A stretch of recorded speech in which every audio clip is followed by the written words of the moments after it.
இந்த உலகத்தில் நீங்கள் எந்த மூலைக்கு போனாலும் சரி, இந்த மாதிரி உணவை ஆரோக்கியமானதை நம்ம சாப்பிடவே முடியாது. ஆனால் உணவு என்னவோ பழசு தான். ஆனால் அது தரக்கூடிய சத்து, ஊட்டச்சத்து, ஆரோக்கியம் வேறு எந்த உணவுலையும் இன்றைக்கி நம்ம சாப்பிட்ற உணவில் கிடைக்கவே கிடைக்காது. ஆனால் இந்த உணவை நம்ம முன்னோர்கள் அற்புதமாக நமக்கு கொடுத்துட்டு போயிருக்காங்க. ஆனால் இன்றைக்கி இதை எவ்வளோ பேர் கடைப்பிடிக்கணும் அப்படிங்கிறது தெரியல. ஆனால் இந்த உணவை நம்ம சாப்பிடும்போது எவ்வளவோ விதமான நோய்கள் எல்லாம் சரியாயிருது அப்படின்னு சொல்லி இன்றைக்கி அறிவியலாளர்கள் கண்டுபிடிச்சி சொல்கிறாங்க. அப்படின்னா அன்றைக்கி நம்ம முன்னோர்கள் இந்த உணவை சாதாரணமாக தினந்தோறும் சாப்பிட்ருக்காங்க. அப்படின்னா அப்போ அவங்க எவ்வளோ பெரிய புத்திசாலியாக இருந்திருப்பாங்க.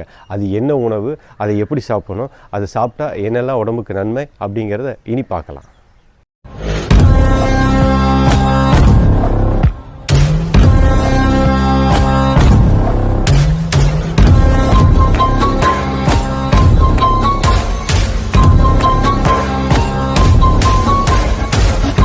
இன்றைக்கி மனம் விரும்பக்கூடிய வகையிலையும் உடலுக்கு ஆரோக்கியத்தை தரக்கூடிய வகையிலையும் நம் முன்னோர்கள் நமக்கு அற்புதமாக தந்தருளிய ஒரு சிறப்பான உணவு.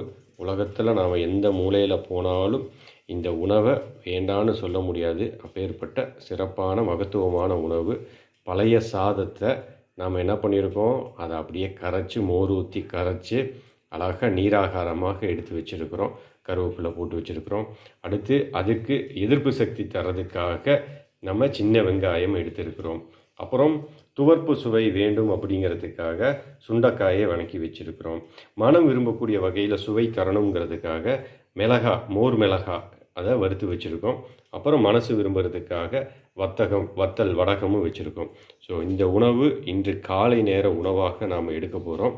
ஸோ கடுமையான வெயிலாக இருக்கும் பொழுது இந்த உணவு நம்ம எடுக்கும்போது எவ்வளவு ஆரோக்கியத்தை தரும் அப்படிங்கிறத தெளிவாக புரிஞ்சுக்கணும். இந்த உணவு ஆங்கிலத்தில் இன்றைக்கி என்ன சொல்கிறாங்கன்னா ப்ரோபயாட்டிக் அப்படின்னு சொல்கிறாங்க. ஸோ அப்பேற்பட்ட ஒரு மகத்துவமான உணவை நம்ம முன்னோர்கள் நமக்கு தந்திருக்காங்க. இதே போல் செய்து நீங்களும் சுவைத்து பாருங்கள். ஆரோக்கியமாக, ஆனந்தமாக, நிம்மதியாக வாழலாம்.